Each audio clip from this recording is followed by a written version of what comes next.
If you're a user of the excellent Guitar Amp Sim Bias FX, it's not immediately obvious how you can switch between sounds. In this video, I'm going to show you exactly that.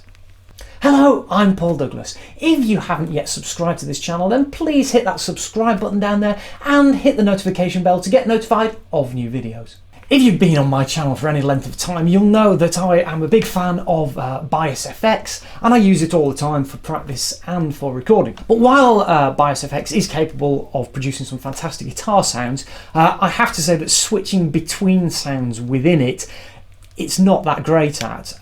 Ideally, what I'd like to be able to do is assign keyboard shortcuts to different sounds and switch between them by, say, pressing a number on the numeric keypad. But sadly, that feature just isn't available. Are you listening, Positive Grid? That would be a killer feature for me. Let's take a look then. I'm going to use Bias FX version 2 for this demo. Now, method 1, so I've got a basic sound set up here. I think this is one of the presets that comes with Bias FX called British Dirt.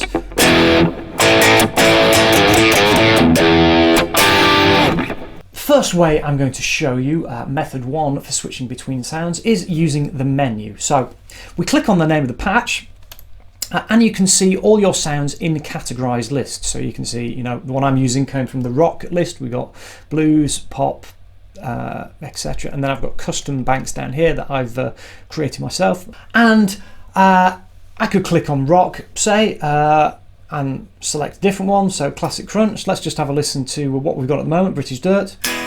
Oops, I'll turn the volume on my guitar up. There we go. And let's pick a different one. You can hear that sounds different. Let's pick a different one still. Yeah, pick something different still.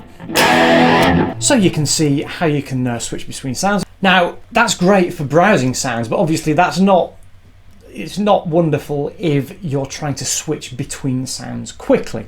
Now, method 2 I'm going to show you is by using these arrow keys up here. We got British Dirt there.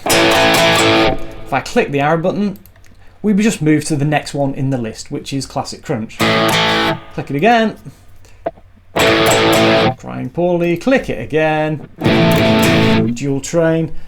So you can see those buttons do work and switch reasonably quickly. Of course, you can go back in the other direction. Now this is going through that list that you saw in the menu earlier. So if we just look over to the menu, yep, sure enough, in the rock list we were switching between British Dirt, Classic Crunch, Crying Poorly and Dual Train. Now you can change the order in these lists, so say we wanted to move Classic Crunch up here. There you go.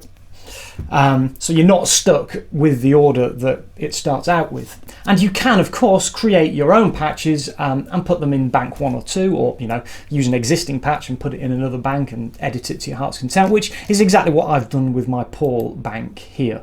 Now the final method I'm going to show you is probably the quickest, and that is using these quick snap buttons down here. When you've got a sound that you like, what you can do is hold down one of these buttons to store that sound on that button. So if I just click it, hold it down, so you can see it says quick snap captured, that sound is now saved to that button. If I then go to, let's pick a completely different sound, let's pick something poppy, I don't know, Motown Wah, let's pick that one.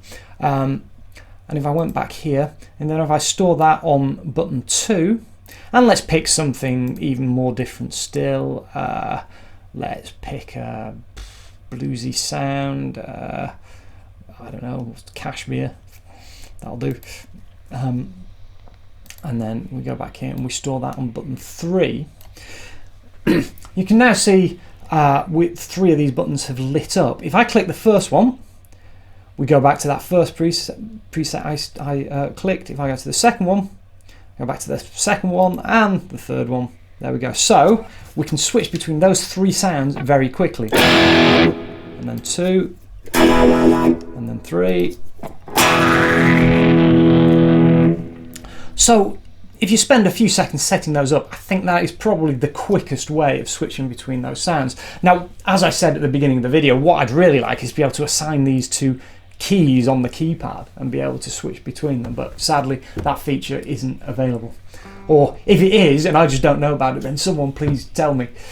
Now you can use a MIDI controller to switch between sounds, but that is beyond the scope of this video, and it's not something that I have ever done personally with Bias FX. Perhaps that's a subject for a future video. Thanks for watching. I hope that was useful information for you. If you haven't yet subscribed to the channel, then please hit that subscribe button down there and click the notification bell to get notified of new videos. Keep making music, and I'll see you again in the next video. Cheers.